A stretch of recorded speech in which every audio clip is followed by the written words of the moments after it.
Hey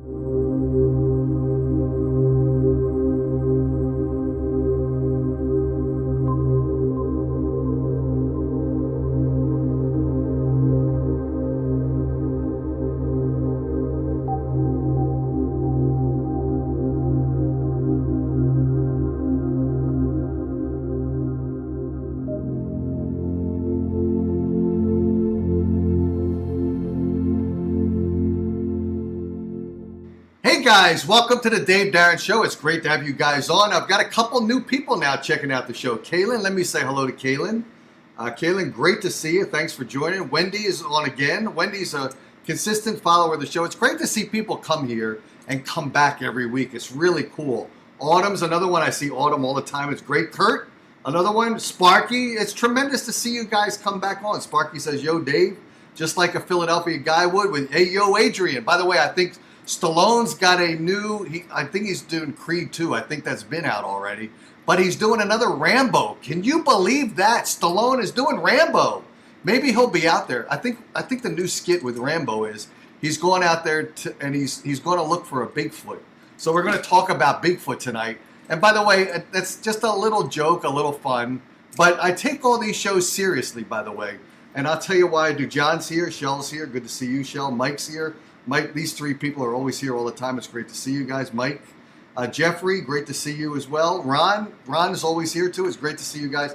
By the way, let me tell you about the show a little bit for some new people that are here. Kaylin's brand new. This show is dedicated to topics that we all, over the years, have enjoyed via the extremely great radio personality named Art Bell. I came to like Art Bell, to love Art Bell in the 90s when I was driving back and forth from 250-mile road trips I was doing for my day gig. So I would listen to Art Bell. Tremendous guy, tremendous ability to talk, tremendous asking questions ability, diving into who these people are. And that's the show I do, following his similar genre. And what I do is I have people come on. Now, the thing to do with this show is to not judge people. I mean, we're going to talk about Bigfoot tonight. We talked about UFOs. We talked about abductions. Everyone's got their own thought process, their own thought pattern, their own belief system, okay? We're not here to judge. I'm not here to judge either. I'm here to judge.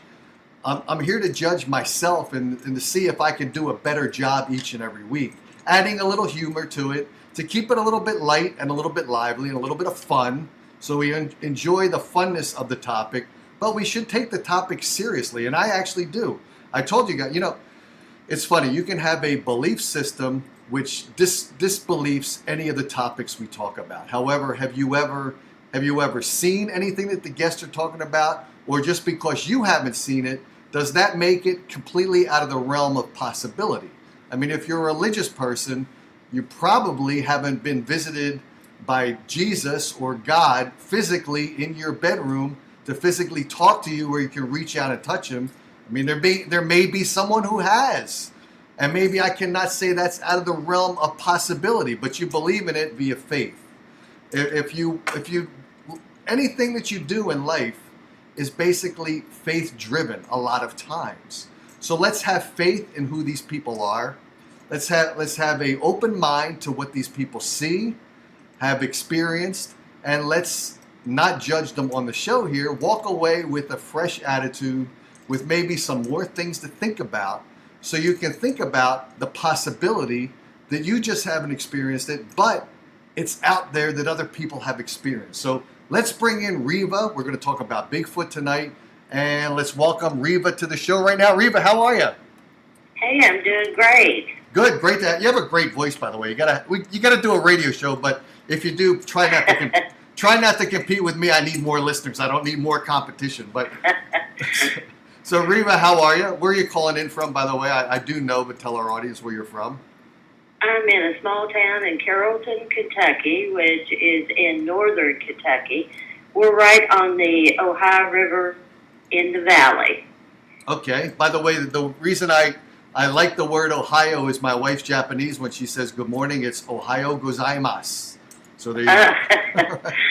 So tell me about, we're going to talk about Bigfoot tonight. Now, how long has it been since you've been involved or curious or had your first sighting? Those are like 3 questions. So let's start off with the first one. When did you begin this interest and why? Well, I had kind of been interested all my life because you hear so many stories. And then with Bigfoot on TV, you know, you watch that and you kind of go, well, I don't know. But then I got jolted in March of 2013. About 6 years ago, I was driving down a two-lane highway close to our little small town out in the country, and I had one go right across the road in front of me. And I was kind of embarrassed, you know, because people are criticized and, you know, kind of ridiculed some. And I thought, well, who am I going to tell, you know? So I waited about 3 months, and I finally told my sister. And she kind of rolled her eyes at me, you know, and everything. And I said, I don't know how I'm going to prove this to you, but I am. And I said, so I got busy, and I started looking up things. I do a lot of reading because it's very helpful to, especially, it's not just going to the woods and looking around. You really have to kind of study history and ancient alien history and just everything that is connected with these people. And I call them more of a people than an animal. They are very intelligent. Okay. How do you know they're intelligent, by the way? What gives you the mental knowledge that they're intelligent? I'm curious. And I'm not saying that they aren't, because I believe that life is intelligent. I tell you what I've been doing the past year and a half. I have been using telepaths to communicate with them. And there's a lot of groups out of there on the internet right now. And a lot of researchers won't talk about this because they consider it the woo value, you know, but it's not really made up things. And because I have took 3 out with me, and I have tested them all.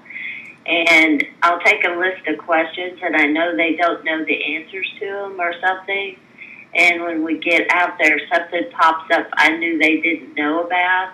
And when they're mind speaking with the forest people, one instance that I had was Barbara Ellen McKittrick. She's a good friend of mine and also an author of Yearning. She wrote a book, Yearning to Talk to Heaven, and she does readings for people. Well, she wanted to go hiking with me. I had met her at a conference, and I said, sure, let's go out. And one of the questions I asked was, do you have pets?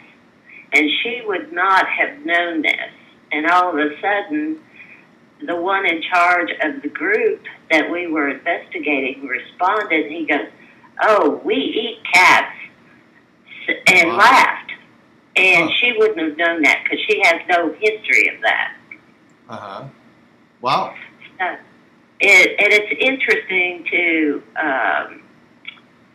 learn more about how they're not just living in the forest, but also how they view their family, you know, their makeup. And I want to know more than just finding them.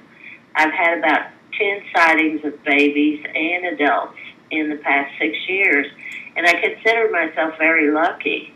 And why they show themselves to be, I cannot explain that to you. I have no idea. Well, maybe it's partially because of the telepathy. Are you connecting with these beings? So you are. Are you communicating with them specifically via telepathy? Yes, through my telepathic readers. I do not have that gift. I wish I did. Oh, through your readers. I asked them if what I could do to learn that, and it comes more with their lifestyle is more a pure life, a sharing. And their meaning for us, I'm finding out, has to do with humanity. It also has to do with our environment. They're supposed to, one of the messages we keep getting, and almost all researchers refer to this, is environmental, taking care of Mother Earth. They say, you know, that we're doing so much harm to it. But the babies are flourishing, and they normally have about 15 or 20 in a colony. And in Kentucky, there are many colonies out there. And I have took pictures of them, and I have posted them on my Facebook page for people to see. And lots of times you'll see blurry pictures. Those are not bad pictures because of the energy they exude. And I know you talk about extraterrestrials. Right. And I had started getting kind of hints that there was something else going on besides just Bigfoot in this one colony. And come to find out, after some questioning, he had told us this one is kind of like an elder of the group, and he's I guess a good word is grand poobah, if you want to use that word.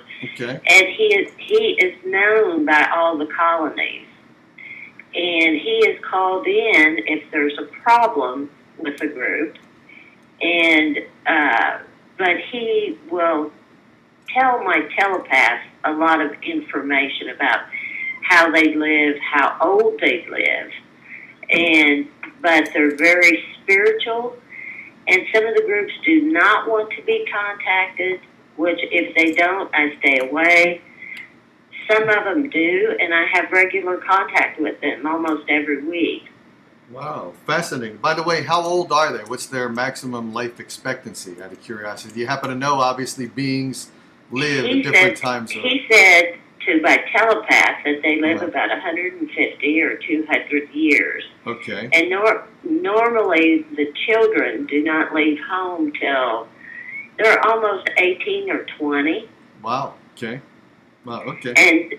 And they'll the males take multiple wives, and they will roam from one group to the other and reproduce, come back to another group. So you might have, multiple wives and just 2 or 3 males, and then normally there's one that is like what I call the primary male of the group, and he kind of keeps all the others in line, as far as their behavior and things like this. But I have a lot of fun with them. Sometimes as far as their intelligence, I have left gifts for them, and they've left me some really unusual things. One of the things I used to do was leave a banana for them. And when I came back, they had left me a vine hanging over that log with 2 wood pieces. Looked like a wood chime. It was so cool. I couldn't get over it. It was the best thing that had ever happened to me that time. Yeah, of course. Let me ask you this. Let me ask you this. Hopefully you don't mind me interjecting here periodically. And, of course, I'm going to let you talk more than I talk. But one question that came to my mind, and I might forget it, although I don't forget it because usually what I do, by the way, for the audience that listens to the show, I don't predetermine questions to ask. So when you see my head down, what I'm doing is writing down questions that come up during the conversation. So I just got one now. So right now, obviously, Bigfoot is a hard entity, a hard being to just go out there and see quite easily. That's correct, right? They're not easy to find, correct? No. Okay. They will find you. I've got some friends that have been researching for 30 years or better, and they have not been able to get a photo or even, how do I want to say, get a good visual. But sometimes I think they are more attracted to the person that, if you go out and build a fire and sit around with some friends in the woods and listen, use your senses really close, like your smell and your eyesight, especially your hearing, and you may hear some noises they make, and that's how I started doing it, just gradually. I will tell you, Dave, I was frightened to death the first year or two. Sure. When I went camping with friends, Yeah. I didn't grow up in the woods. I grew up in the city. Yeah, So, right. but after I retired and started going to the woods, I love it, and I would not trade it for anything. Okay, now the question why I was asking about them being hard to see visually or hear them even, is that because their population is rather small? Now you said that the males travel to other communities and mate with the other females in the other communities, and I think how many offspring do they typically have when they have their offspring? Is it 3, 4? Is it 2? Is it 1? Do you happen to know that? Well, I'm not really sure about that. I do know in one group, the one female we found out had 2 separate birthings, and the last time she had 2. Okay, she had 2. Okay, so and now the other female had 3 babies with her of various ages. But whether they were born, like a set of twins and one later, or individual births, I'm really not sure on that. I couldn't answer that. Okay, but you're assuming that they have, usually human parents have one child. Sometimes there's twins. Occasionally there's triplets and beyond. But since they're having about 2, they're having about typically double what a human would have, unless they're having twins, and that's not as common as having a one child. So it seems like their potential to bring in children into their family is about double of what ours is. So the reason I'm asking that is right now it's hard to visually spot them. Are they populating the planet at a quicker pace where they're going to be hard to hide themselves from the human population? Are they going to be more predominant as the years and decades go by, so that they will be out there more, and maybe they'll have to control their population if they want to stay hidden? So first question, are they growing to a degree where they think that there's some fear that it's going to be hard to keep themselves private? Yes, definitely. They are having a hard time finding woods to live in. I bet. That is evident. That is a message, and we are encroaching a lot upon their environment. And one of the things that I do when I go out, I always ask for permission to. They're a respectful group, and if you go barging in and you got a rifle in your hand, you're not going to see anything. And in fact, you may be chased out. And the other thing is they will chase you. And I've been lucky in that I've not been chased, but I have been screamed at, like a high-pitched lady scream whistle. That's about the only thing I could call it. But the reason people, and they are producing on a regular basis, they, when the mother goes off to hunt, the males will try to help hunt for the others in the group. Sometimes they eat first, then the women eat, and then the children eat. But lots of times, too, the male cannot provide that much food for 15 people or 20 and babies. So we are encroaching in their areas. I think we'll see them more. But the other thing is, and we'll talk a little bit about why people don't see them, and I've been ridiculed a lot for this, but this is the truth, or I wouldn't tell it to you, is about their ability to dematerialize right in front of you. I had that experience. I wasn't warned about it from any other researchers, and they kind of knew about it. I wish they told me, because I was shocked.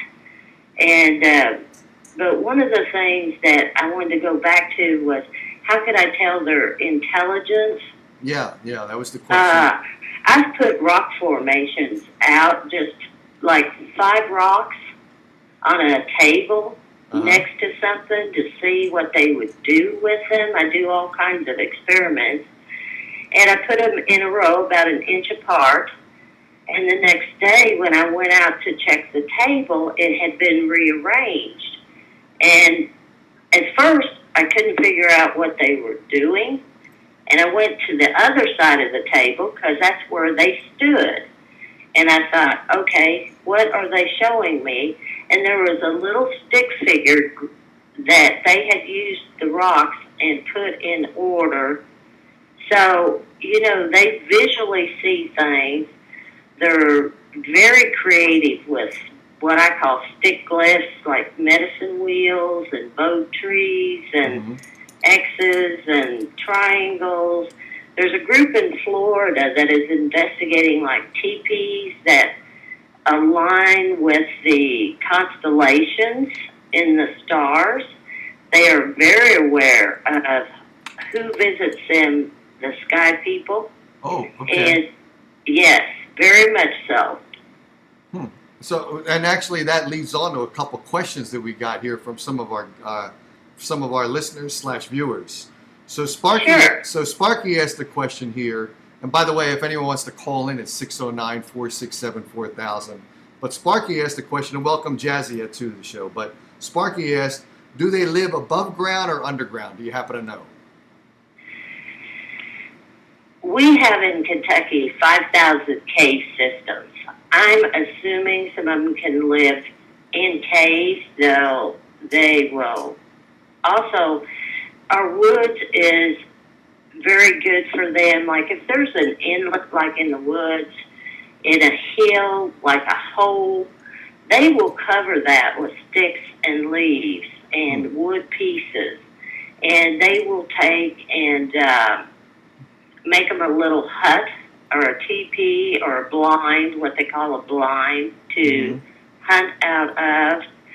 And I find in our area, the babies, they learn very young about hunting, and they're put down, and they will, when a tree has fell over and there's a big ball root and it's left a hole in the ground, and I've put some of these pictures out on my Facebook page a while back, and I can send some to you. They'll take a dry grass and put around it, and you see this little hole in it, and they'll go in there and maybe lay a couple of babies together, 4 or 5 years old, keep warm, keep the weather off of them. Also, it protects them from, predators coming in. Who are their major predators, by the way? We do have bears in Kentucky. I took a game trail camera picture of a mother and a cub. This was back in October of 2014, and I didn't think, but they are coming up to us, little black bears, not that many, and I will tell you, I'm older, Dave. I don't run as fast as I used to. I do carry a .38 revolver on my belt every time I go out. Most of the time I go out with another person, but sometimes they're just not available and I go alone. And we do have coyotes, and if a mother puts a baby down, one of the things that happens is when she has to go hunt, the male can't provide that much food for that many people. Right. They'll make a little bed in between two logs and lay leaves, and I have seen them take sticks and put over it, and they'll put the little baby in the end of it, and that keeps we have eagles, different things. Well, their babies are very small. Oh, really? How small are they? Because Bigfoot is a larger creature than a typical human being, so a child is usually, 6 to 8 ounces or 9 ounces, and you can visualize the size of a human child. You would think the Bigfoot child would be larger. I haven't seen the baby in person, but I would say it's probably about twice as big as what our normal baby would be. I did have an experience in a local park recently. I do a lot of research there. And one of the things I found out one time I went over there and I heard a baby hookieing, what my mother would refer to as hookieing. You know, when you put a baby down, it's kind of crying but not crying and making little sounds. And I was about 50 feet from it, and it was up this little hill, and I thought, I'm going to walk up there and see if it's okay. Well, the juveniles, when the mother's gone, there was one above had unhooked a vine and threw it in front of me. Well, that backed me up. I didn't go any further. Yeah. And even though I couldn't see him, I spoke to him and I said, I won't go any further. I won't go any closer. I won't hurt it, and I'll leave you alone. And but they'll whistle at you, and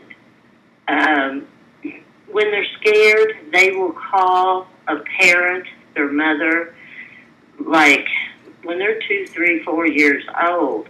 They'll do this big, long whistle, and it goes out through the woods, and you can tell it's not a bird. It is a long whistle, and that gives them idea to come in.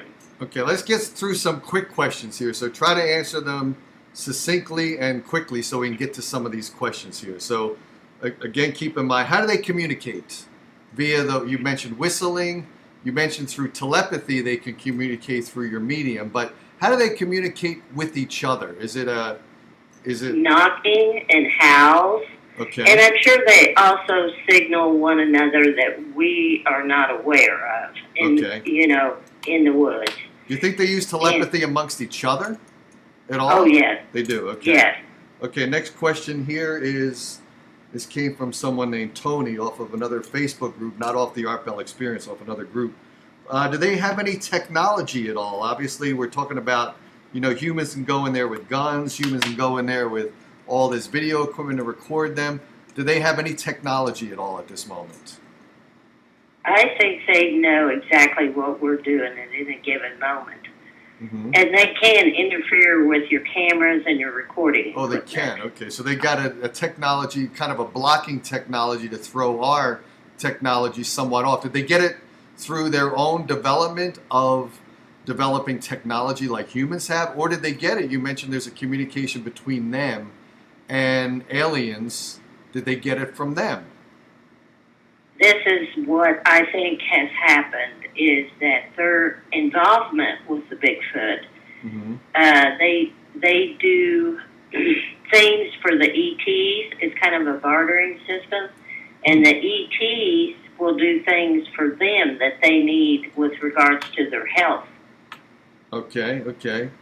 Another one here. This one's from Autumn, who's actually on my page right now. She says, did she ever say, well, I guess she's asking you if you believe they are trans-dimensional at all. And I remember when I talked to you earlier, and like I do with all guests, I kind of listen very briefly to what you guys say, but then I want to ask you live on the show, so I'm as awed as the audience is listening. But I did ask you this question, and you told me the answer. But are they trans-dimensional at all? They are an interdimensional biological being. They can appear anywhere. That's why you'll hear researchers say they just vanished. Well, they did vanish. Now, and I have seen them do that. Now, where they go, I don't know. But they're weightless. You will not see a print. You will not hear a branch break, nothing. Now, when they do vanish, obviously it's easy for one being to vanish. But you're mentioning that they live in communities of 15, 18 family members, and they've got their offspring there. When they individually vanish, you would think that they would think, okay, there's a human there, but there's potentially 4 or 5 humans armed with guns to prove that there is a Bigfoot by taking one with them as a hunted animal, if you want to call them animals, but they're well beyond animals, since you're saying there's an intelligence, there's a telepathy behind them. So would they want to, at that point, like we do when we're in wars and there's a enemy attacking our fort and we evacuate. We bug out is what it's called. You would think that they would be highly fearful of being discovered by multiple humans, so that they would want to take their children and their community out of there. Can they vanish in this other dimension as a whole group quite easily, or are they fearful that they can't disappear that rapidly to escape? They can disappear very rapidly, all of them. All of them. Yes. I have stepped into the woods and saw nothing, and I've asked them to send me a signal because I am not telepathic. I use telepath. And I'll say, shake a bush or throw a little stick at me or something to acknowledge, I'm with you and you're with me, and it happens. Uh-huh.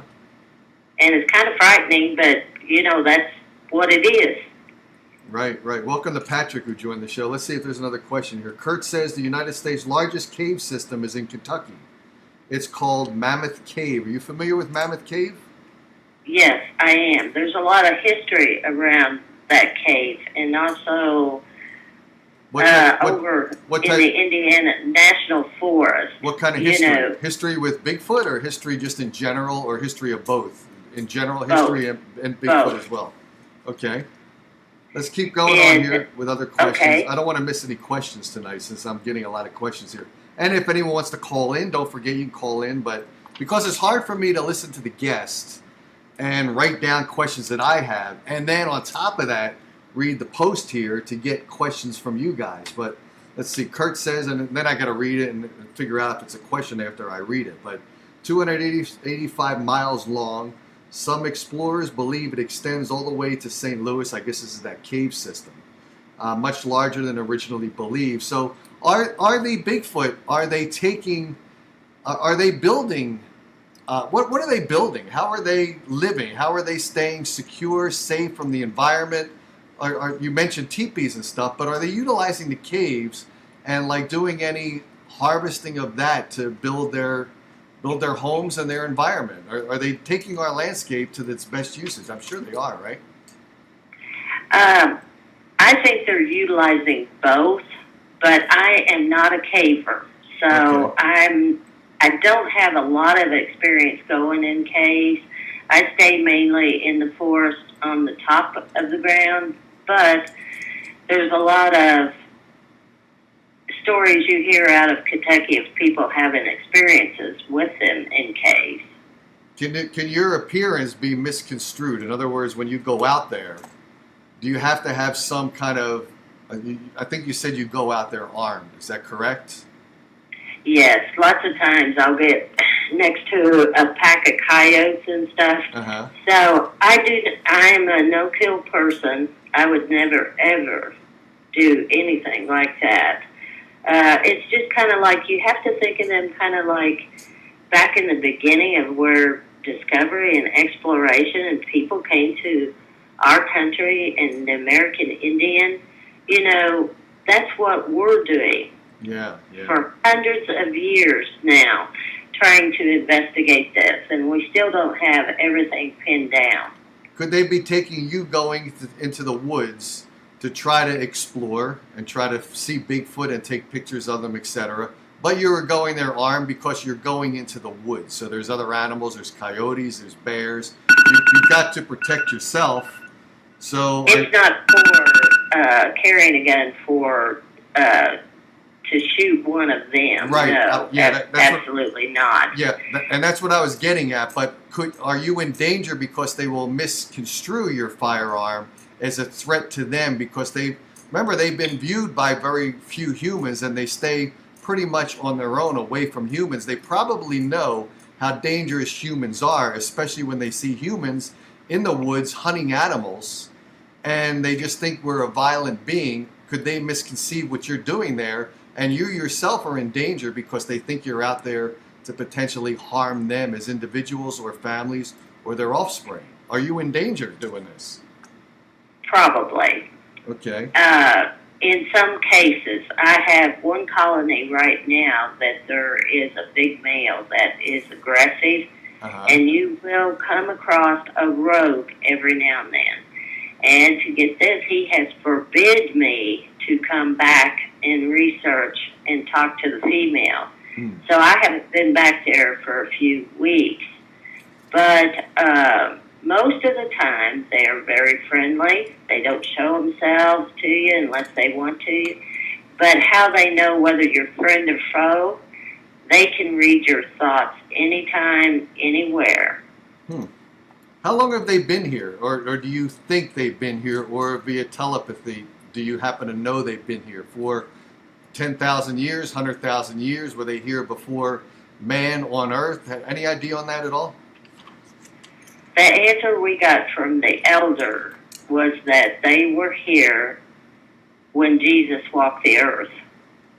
Okay, so they came here after humans were here populating the planet, I guess, correct? But it could have been before. Could have been before. Know. How did they I just don't know, and I'm not sure even, with all of our fantastic technology and archaeology and everything, and this is something else, unless we get our scientists turned around to start delving into this more telepathically, will we find out more information. Okay. Tony asked here, are they one species? I'm not sure. There's some of these that look very bearish-like in the face. Some of them look absolutely like a gorilla. I have seen coyote color, brownish orange, very short-haired, white-looking Bigfoot. My first one I saw had long black hair, silky, and he looked like he didn't look dirty. He was very clean. Now, could it be they look different because, for instance, humans that were born in Japan versus humans that are born in Europe, we all look different based upon where we live. And since these persons, we'll call them persons, are actually commuting from one place to another via portals, could we be seeing a Bigfoot from a very far distant where they look different only because of where they typically live? Is that a possibility? Yes. What they could also, they could be Dave, one species. you're right. That's a good possibility. I never thought about that. I'm glad you said that. Well, see, I try to do my best as an interviewer. So, thanks for the compliment. I need all the compliments I can get. Let's see any more questions here. Yeah, we do have one from Jean as well. And let me see if I can dissect her. Let me put on. No, I can read it because I scribbled it down here as well as I saw it. Are they and I think you answered this already. Are the beings in different locations? I guess she picked up on my question about these beings being from different locations via the portal coming into the different areas via the portal transportation, so they might look different. Are each of these beings in these different locations all have different purposes? So I guess she means, could some of them be peaceful? Could some of them be more aggressive? Or are they all unified to be one way or the other, and what way would that be? Yes, they can be aggressive. They can be very friendly. And then coming from different areas through the portal, there's other things in that portal as well. Dark elements, there's good elements, there's also, I have took pictures of UFOs and put them out on my Facebook page that had like hieroglyphic writings on them. And I sent them to a guy on Ancient Aliens History, but I didn't get an answer back. I was trying to figure out what it said on the side of the ship. But what I found out telepathically is, in our case, locally here in Carrollton, Kentucky, the insect-type people come in, and when there's not enough provisions, they bring some kind of, and I know this sounds crazy, substance for them to eat because there isn't enough food. It gets very cold. We don't have a lot in the woods. Mm-hmm. On the same token, they do some kind of mining for them. Now, living in Kentucky, I don't think we have a lot of gold mines, I don't think, especially right in my area. But anyway, they do some kind of a task. It's kind of a barter system they use back and forth. And maybe that's why they barter with us humans, thinking, what can we do for them and they do for us? I'm not sure. Do you believe that they're here on planet Earth as evolution? Man has been, some people don't believe in evolution, by the way, but the people that do believe in evolution believe that humans evolved from apes. So are they an evolution that is just on a different path than humanity was, where we've evolved to where we are now, and they've evolved from some prior evolution to where they are now, or were they naturally here as part of the Earth's history and have evolved to Bigfoot? I'm not sure. Not sure. Can't answer. I have my own personal theory. Yeah, I don't expect everybody to accept it, but I'll tell you what I'm thinking. As a society, not too many years ago, we learned about cloning. These sky people, which are referred to by the American Indians, the Hopi Indians, the Anunnaki, friends of the ant people is what Anunnaki means. And we do have ant people around here that visit.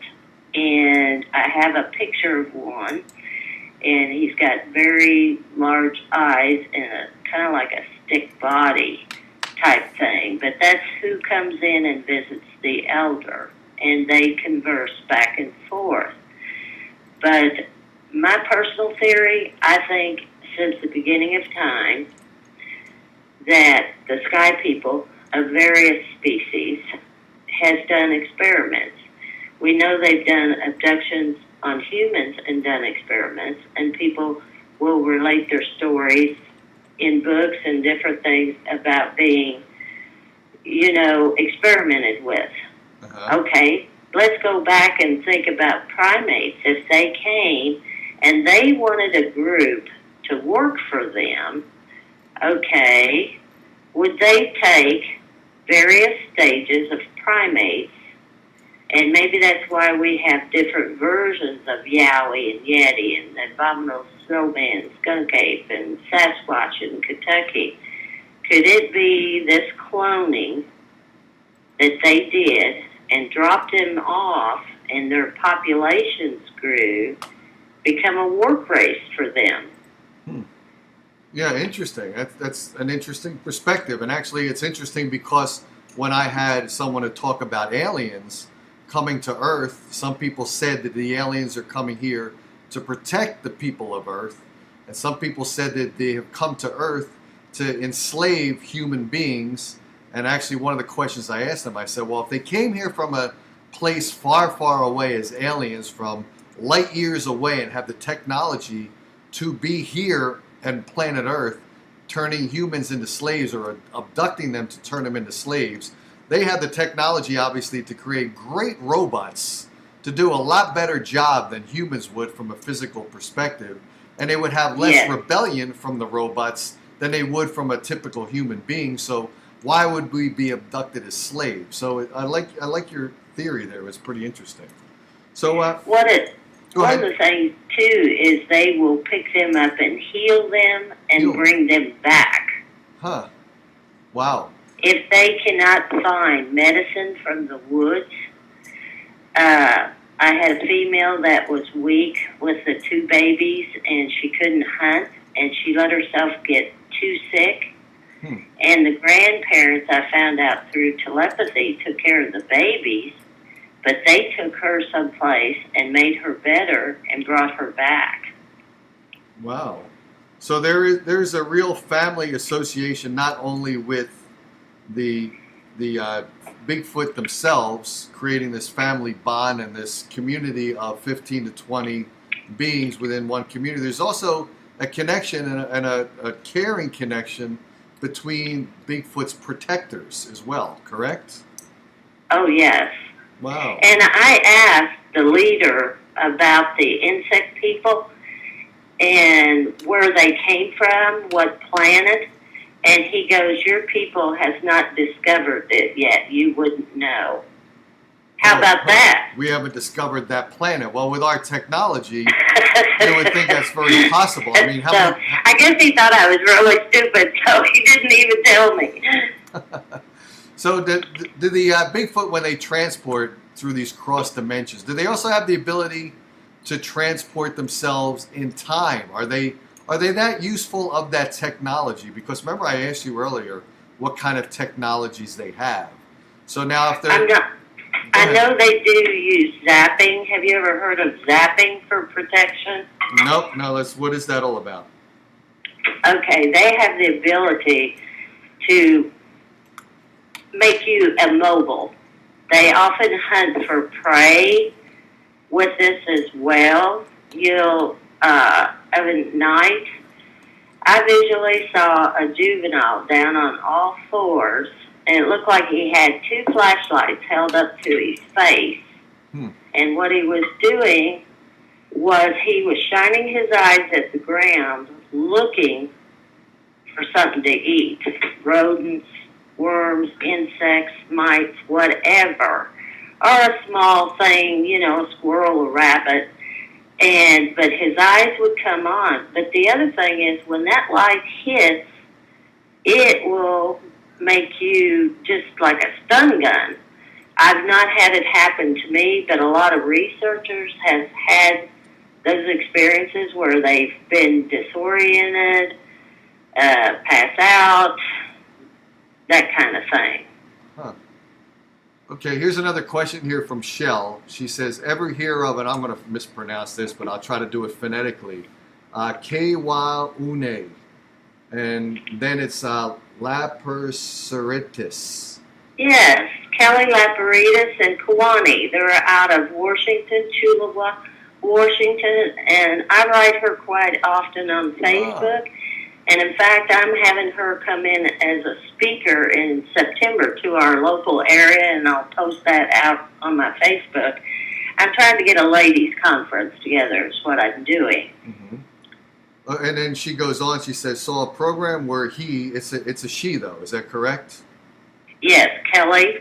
Mm-hmm. Yeah, okay. So it's Shell says, saw a program where she simultaneously had an experience with a Bigfoot and a UFO. It was a simultaneous experience. So we did mention that there's an integration between Bigfoot and their protectors, if we want to call them that, and their healers, which are the UFO beings. So, and they also do, the Bigfoot will do what's known as unity ceremonies, very spiritual ceremonies, and I have a picture of that. And there was like 4 or 5 juveniles together. And it looked like from the the whole underneath of the forest was lit up, and it was coming from the ground. Huh. And this portal that opens up, if you look at it, it just looks like a porch light.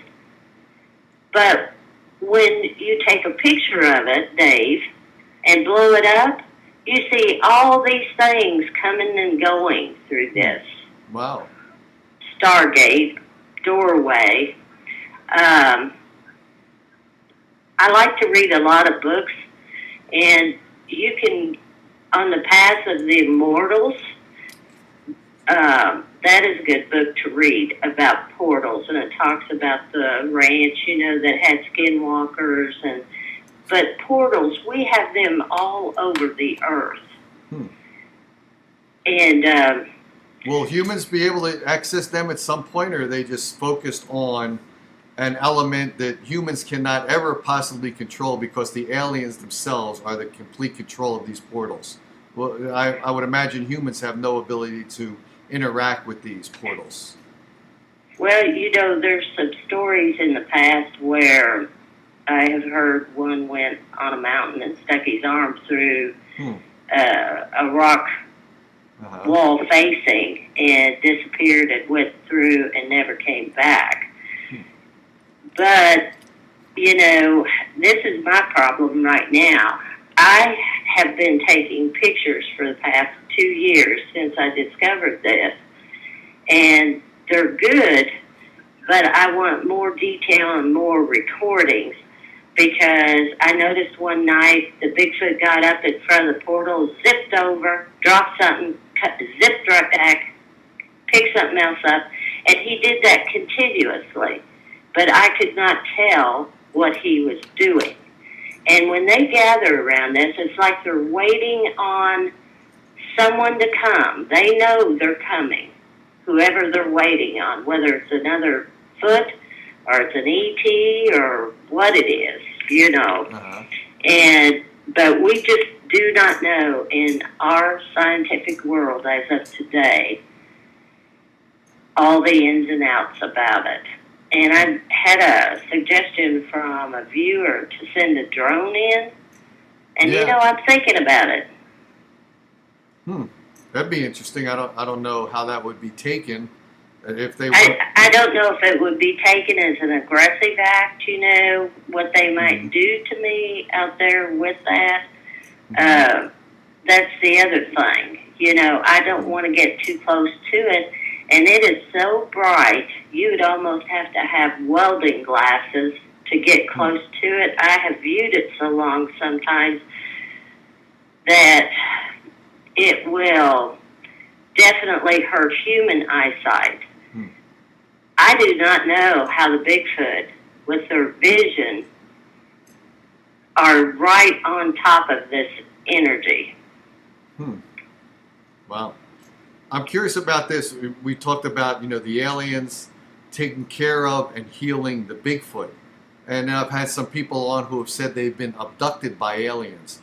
Is it possible that some of the people that have been abducted by aliens are actually maybe humans that don't know that they're in poor health, and maybe the aliens are taking them aboard and healing them without the humans even knowing that? Is that at all possible? I mean, that's a stretch of the imagination, but are the aliens not only protecting Bigfoot, but they're protecting humans? It could be. You never know. Yeah, you know,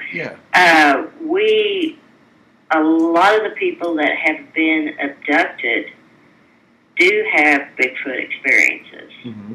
And in my past, I think I have been, but I have blocked some of it out, and I can't remember everything. I wonder if you were abducted because of your close association with Bigfoot. So maybe the aliens want to have someone who's actually in the mix. I don't know. Seem like they might. I do know one thing. I went to a friend that is a psychic medium, and I told him this story. I said, I keep having this recurring dream that I'm on the sandbar and I'm in a river, and there's a big cave. It's just huge, and I'm going in there. And when I wake up, I'm coming out, and these people are dressed in very, like, robes as though they're a spiritual type person. And he said, they are coming back for you. And I said, can you tell me any more? He said, the only thing I can tell you is you're not ready to go to the higher level yet. Whatever that means. I have not a clue. Wow. But it was interesting to me because of past history. Sure, absolutely. We got a question here from Mary. She asked, what is your take on the 1959 Dyatlov Pass incident? Do you know that one? Daytlove. I guess it occurred in 1959. Again, the question is, what is your take on, if you know anything about this, on the 1959 Dyatlov Pass incident? Was that in Russia? Was it about those hikers that were killed in Russia? I'm not sure. I'm not sure on that one either. If she could give me a little more information, I might be able to comment. I'm sorry. Okay, but just assume that you have it right. It is those took place in Russia. So tell us about that, since you know about that. Why don't you tell us about that?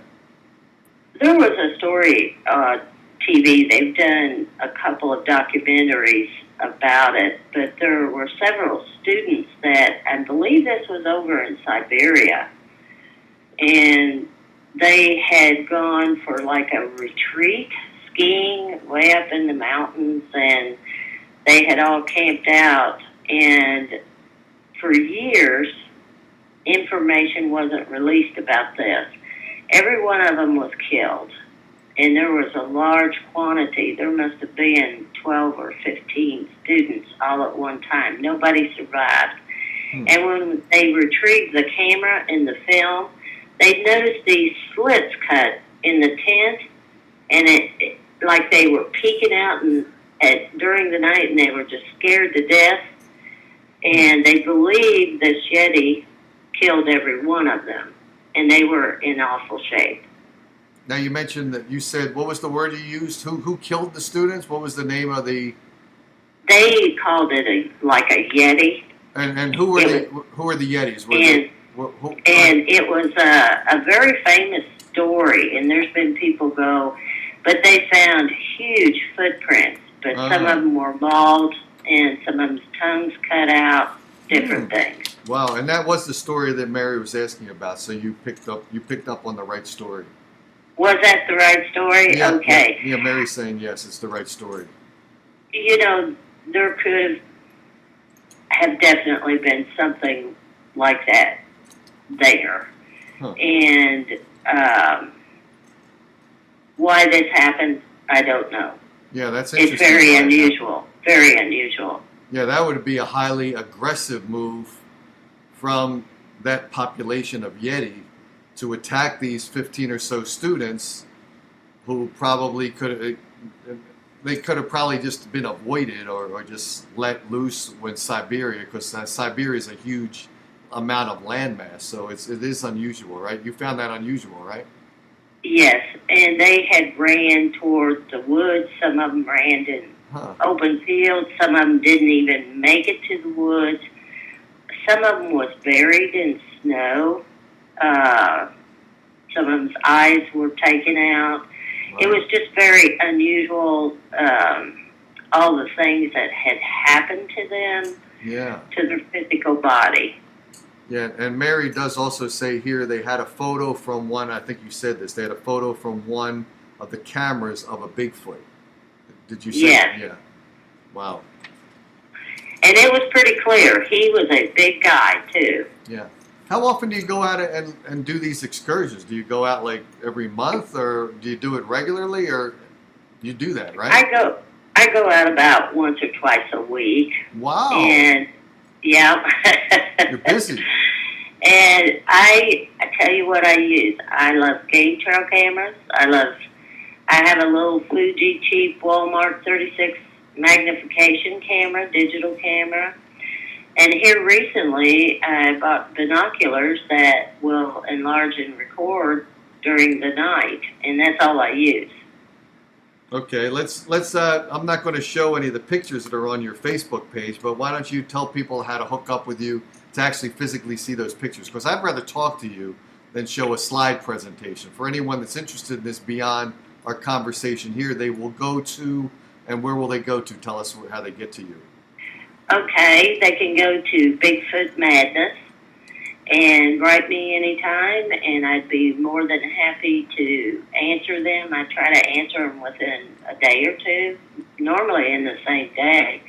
And also, I wanted to plug my 2 books. One is Kentucky Squatching, and it's age appropriate for like 14 and under. And the second book is the one that will keep you up all night. It's called Bigfoot Madness, The Hidden Colony. Both are on Amazon. And right now I'm working on a documentary that I hope to show at my conference in September. Well, and that's in September. What date in September, and where's it located, in case anyone happens to be there and they want to go? Now, it's a conference for only females. Is that correct? Yes, but, if a gentleman wants to come, we're not going to turn him around and say, go home. We're a hospitable type place. This will be held at General Butler State Park in Carrollton, Kentucky on September the 20th, 21st, and 22nd. And we're going to camp out Friday and Saturday night. And it's going to be really cheap. You could put like 4 people in a tent and only pay $35 a night, and or 36, excuse me, and 25 for your wristbands for the activities. And I got Kelly Laparitas coming in from Washington, and I also have some squatchers from Team Squatching out of Ohio, and a lady's coming from Georgia that she has some recordings of the howls and the hoots and the language, and I'm going to show my film. And we got Thomas Freeze coming out of Louisville, Kentucky. He's wrote 10 books, and he is a psychic medium, and he can also tell, like if you give him a photograph, he can tell you a little bit about the background of it. Wow. You know, a lot of things are happening. I'm finding out during the show. We had the investigation of hauntings. I have a guy that investigates Area 51. I got your things going on. I wish, I wish I could travel more, and the reason I can't is our dog is sort of on a edgy cycle of health, not health, health. I wish I could break away and travel to all these events, because I used to do that. When I did the music show, I used to travel to all these music events. I want to do that again, and once our dog is fully healthy, I think I'll be able to do that again. So, because I'd love to go to your event. I'd love to be out there and travel out there and see what's going on. But Dave, I would love for you to come in September, and I might take you to the portal. How about that? Oh, that'd be fantastic. Okay, but it's called Bigfoot. Did you say Manus? M-A-N-U-S? I want to make sure people know how to spell that. Okay, Bigfoot Madness, M-A-D-N-E-S-S. Oh, okay, Madness. Okay, gotcha. That's why I wanted to make that clear, because sometimes audio doesn't pick it up. Spelling of the actual letters is helpful. So I got to tell you something funny before I go real quick. Sure. I got a couple of bad reviews on Amazon for my second book, Bigfoot Madness, The Hidden Colony. Uh-huh. And the reason I did, I think it was two people that they really did not understand all the connections, They were still thinking this thing is a mammal and not intelligent. It's just like a little deer running through the woods. And I was called crazy and everything else. But I don't think you'll be disappointed. On the front cover is a picture of a colony. I have a picture of 4 or 5 of them all in one photo. But I also have on the front cover a picture of a pair of dogmen. Oh, yeah, the dogman thing. So what's your connection with that? Because last week we had Deb on, Deb Rooney, and she was talking about her dogman connection. So tell me about that. What are you doing with that? Because Deb might be interested if she's listening in tonight, or will on another show or a replay of this. So tell us about that. What are you doing with that? Well, we've had a dogman in our area, and they are very similar to Bigfoot. But they're different, because I asked them that. They can dematerialize. And I had gone one morning to pick up a game trail camera, and I felt like every time I took a step, I could hear an extra step behind me. And when I'd look around, there wasn't anything there. And it just felt creepy. It was getting ready to rain. So the main purpose was to go pick up my camera. And I always have a habit of putting my hand in front of it and flashing the light just to see how the battery's doing. Well, it snapped, and it was positioned toward the sky. Now, this is 2 trees, and they're like 35 feet up in the air. And when I got home, I take a digital camera, and I go through every one of my pictures. I spend hours on them looking for things. Well, anyway, I saw these 2 little black spots. When I enlarged them, deja vu, there they are. And it was a 1 in a million shot. But you could tell the difference between a dogman and a Bigfoot. A dogman looks the females sometimes look exactly like a squatch, but they got a tail. And that's how you could tell the difference. Ah, okay.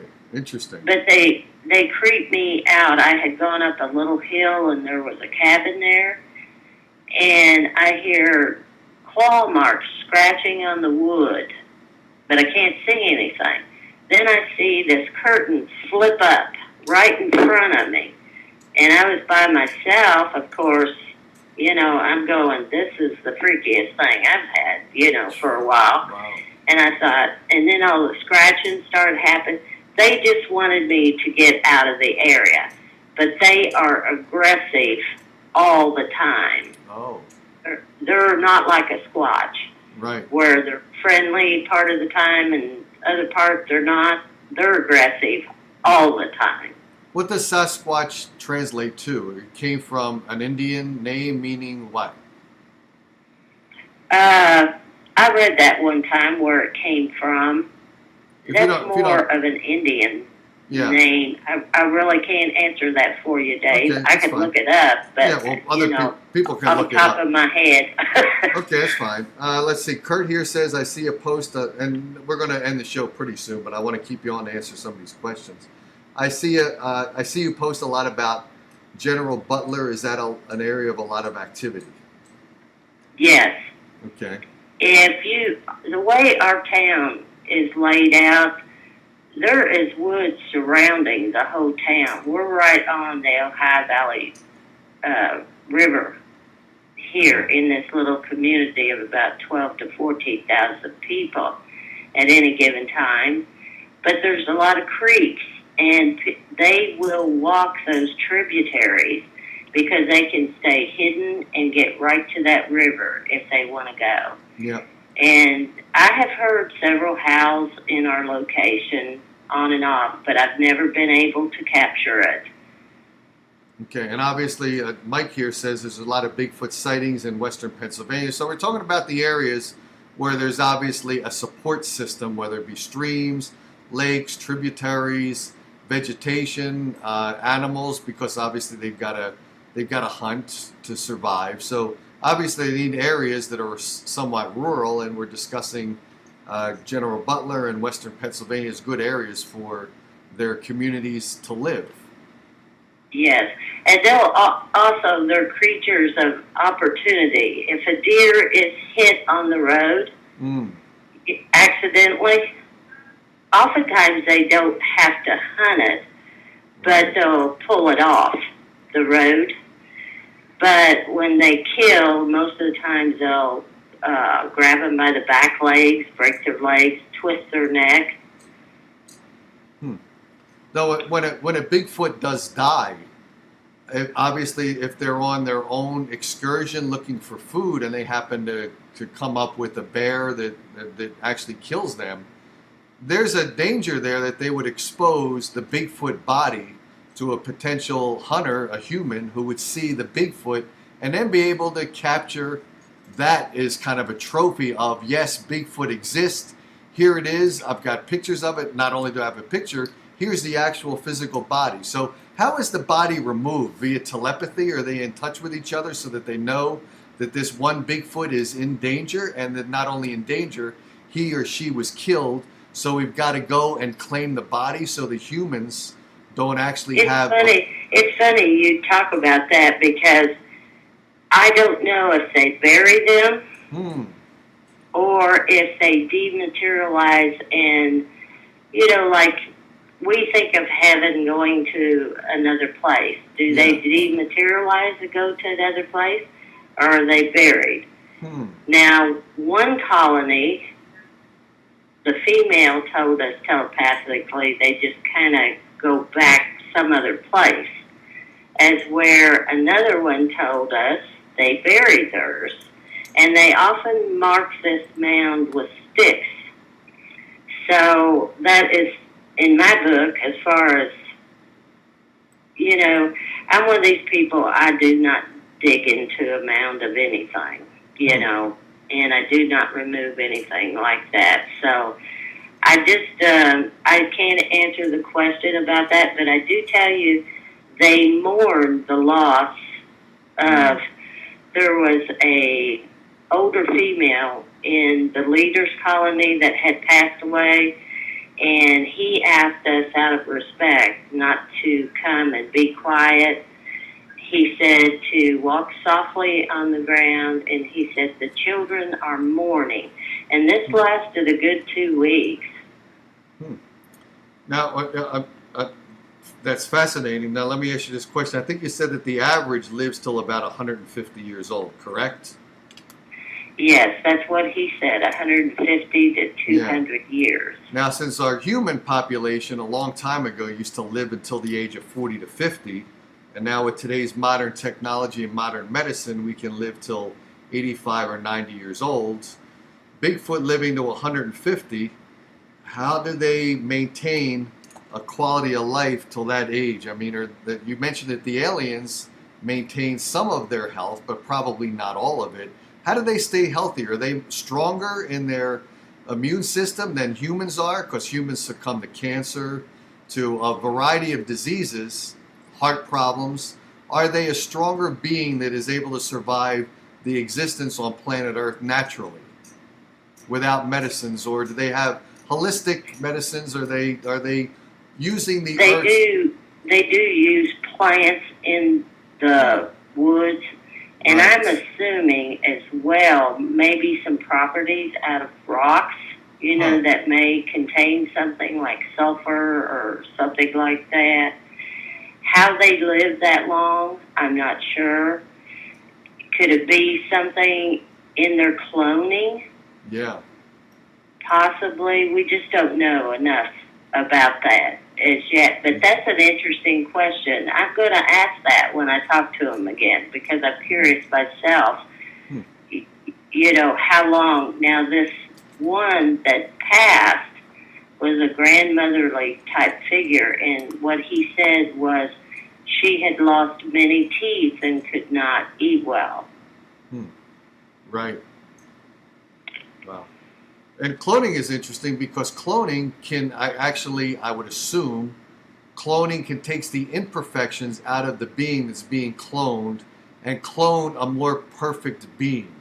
So that's also a possibility that since Bigfoots are doing some cloning, maybe they're perfecting their being, so maybe now they survive to 150 or 200 because of that perfecting and that purification process, potentially.